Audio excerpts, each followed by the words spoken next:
مفتی خالد الازہری کے اصلاحی بیانات اور وظائف کے لیے مفتی صاحب کا یوٹیوب چینل سبسکرائب کریں۔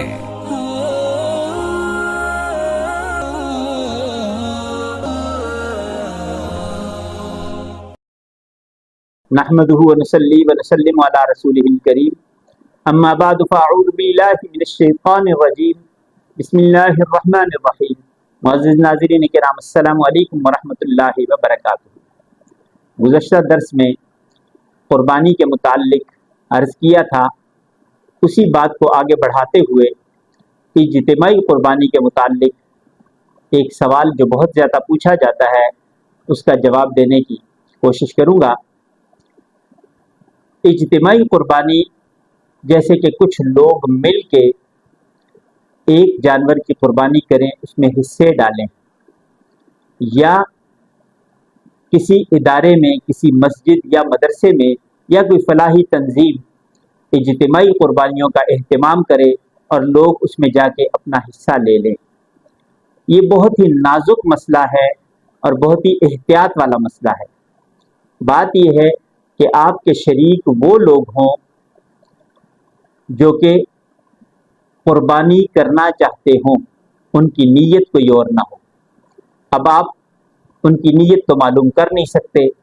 اور اجتماعی قربانی جو کہ اداروں میں کی جاتی ہے، مساجد میں، مدارس میں، فلاحی اداروں میں، اس میں آپ کو اپنے شریک معلوم ہی نہیں ہوتے کہ میرے ساتھ میرے جانور میں جس میں میری قربانی کا حصہ ہے اور حصے دار کون لوگ، ان کی کمائی کیسی ہے اور ان کی آمدن کا ذریعہ کیا ہے۔ دوسری چیز یہ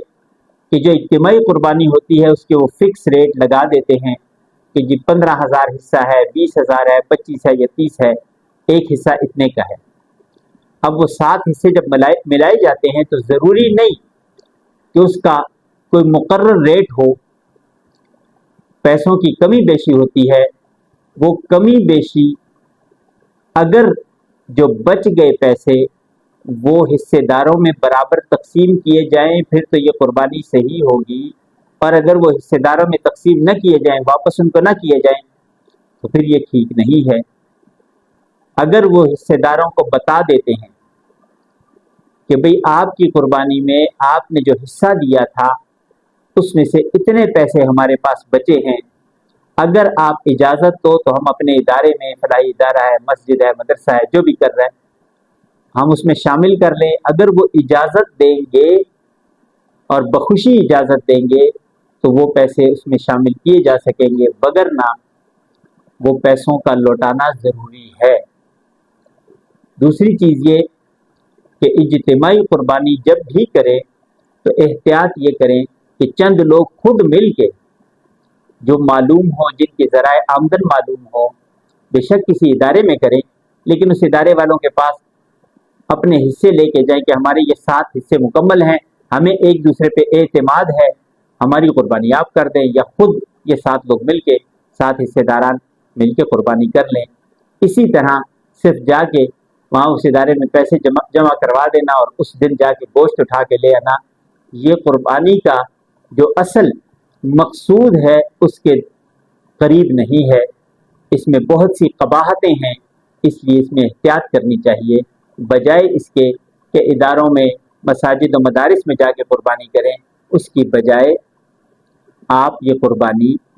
اپنے طور پہ کچھ لوگ اکٹھے ہو کے کر دیں۔ ہاں، ان اداروں میں اس صورت میں کریں جب آپ نے وقف قربانی کرنی ہو، تب تو وقف کر دیں، قربانی کر کے وقف کر دیں، تو وہ ایک علیحدہ بات ہے۔ اس کے ساتھ ساتھ ایک سوال اور پوچھا جاتا ہے کہ قربانی میں کتنے حصے ہو سکتے ہیں بڑے جانور میں؟ تو بڑے جانور میں 7 حصوں تک ہو سکتے ہیں، 3 شریک بھی ہو سکتے ہیں، 5 بھی ہو سکتے ہیں، زیادہ سے زیادہ 7 لوگ اس میں شریک ہو سکتے ہیں، اور 7 حصے گائے میں، بیل میں، اونٹ، اونٹنی میں اس میں کیے جائیں گے۔ بڑے جانور اور بھی ان کے جو متبادل ہیں ان میں کیا جا سکتا ہے، اور چھوٹے جانور جیسے بکرا، دمبا وغیرہ ہے، اگرچہ وہ قد کاٹ میں گائے بیل کے برابر ہی کیوں نہ ہو، پھر بھی وہ ایک ہی حصہ کہلائے گا۔ اور زیادہ بہتر یہ ہے کہ اگر اللہ نے توفیق دی ہے تو قربانی اپنے طور پہ کی جائے، وہ زیادہ بہتر ہے۔ ایک اور سوال بہت زیادہ کیا جاتا ہے کہ آیا عقیقے کا حصہ قربانی میں ڈالا جا سکتا ہے؟ تو بالکل عقیقے کا حصہ قربانی میں ڈالا جا سکتا ہے، لیکن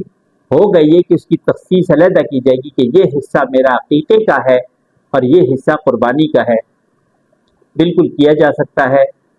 یہ مسائل ضروری مسائل ہیں، ان کا سمجھنا ضروری ہے۔ قربانی کا جو جانور ہو وہ ایسا ہو کہ اتنا لاغر بھی نہ ہو کہ قدم اٹھا کے چل نہ سکے، کوئی کان کٹا نہ ہو، آنکھ سے کانا نہ ہو، سینگ ٹوٹا ہوا نہ ہو، لنگڑا نہ ہو، یا اتنا بڑا زخم اس کا نہ ہو جو ٹھیک ہونے والا نہ ہو۔ ناقص جانور کی قربانی نہیں ہوتی، اور جو جانور مکمل صحت مند ہو اور 2 دانت کا کم از کم ہونا چاہیے، بہت زیادہ اس میں بھی احتیاط کرے۔ لوگ ایسی قربانی خرید لیتے ہیں جو کہ 2 دانت کا یعنی 2 سال کا جانور پورا نہیں ہوا ہوتا، وہ قربانی لے لیتے ہیں اور اس کے بعد پھر پریشان ہوتے ہیں۔ تو جہاں پہ شبہ پڑ جائے،